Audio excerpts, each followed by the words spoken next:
এবার আমাদের মাননীয় শিক্ষামন্ত্রী মহোদয়ের নির্দেশে আমরা জানি উনি সপ্তম শিক্ষামন্ত্রী অধীনে তার নির্দেশে কিভাবে এই অবাধ সুষ্ঠু এবং বকুলমুক্ত প্রতিষ্ঠান ছিল টলারেন্সকে যে অনুসরণ করা যায় তার জন্য তার একটু স্টেপ হিসেবে আমরা এখানে আসছি।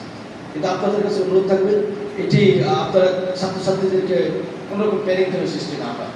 দ্যাট মিনস আমাদের ছাত্রছাত্রীরা আমাদের সন্তান, খেয়াল রাখবেন সন্তান, আমাদের ছাত্রছাত্রীরা আমাদের সন্তান, কিন্তু এই সন্তানরা যেন বিপদে না হয়, সন্তানরা যেন খারাপ করতে না যায়, সন্তানরা যেন অন্যায় না হয়, সন্তানরা যেন সঠিকভাবে মানুষ হতে পারে।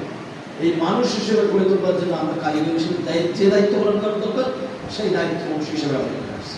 আপনাদের কাছে পরীক্ষার সময় অনুরোধ থাকবে আপনারা আপনাদের ছাত্রছাত্রীদেরকে অবশ্যই অ্যাডমিট কার্ড পেয়ে গেছে সবাই, অ্যাডমিট কার্ড পাবে। অ্যাডমিট কার্ড দেওয়ার সময় আমাদেরকে এটা ছাত্রছাত্রীদেরকে নির্দেশনা দিবেন যে ওরা আমাদের সন্তান, ওরার জন্য পড়ালেখা করে প্রিপারেশন অফ ওকে, তারা যেন সেন্টারে একেবারে ভয় ভীতি মুক্তভাবে যেন সেন্টারে আসে। এবং আপনাদের কাছে অনুরোধ থাকবে যে পরীক্ষা সেন্টারে আসার পরে দায় দায়িত্ব কিন্তু আপনাদের, সকল দায় দায়িত্ব অনেকটা আপনারা আপনাদের দায়িত্বের বিষয়ে সচেতন থাকবেন। এবং আমরা অতীতে দেখছি যে এই ইংরেজি পরীক্ষা বা অন্য পরীক্ষার সময় মাঝে মাঝে আমাদের কিছু সম্মানিত সহকর্মী শিক্ষক সুলভ আচরণ করেন না। এই যে সিসি ক্যামেরা দেওয়ার উদ্দেশ্য, সিসি ক্যামেরা দেওয়ার উদ্দেশ্য যতটুকু না ছাত্রছাত্রীকে অবজারভেশন করা, তার চাইতে বেশি অবজারভেশন করা আমার সহকর্মীদের।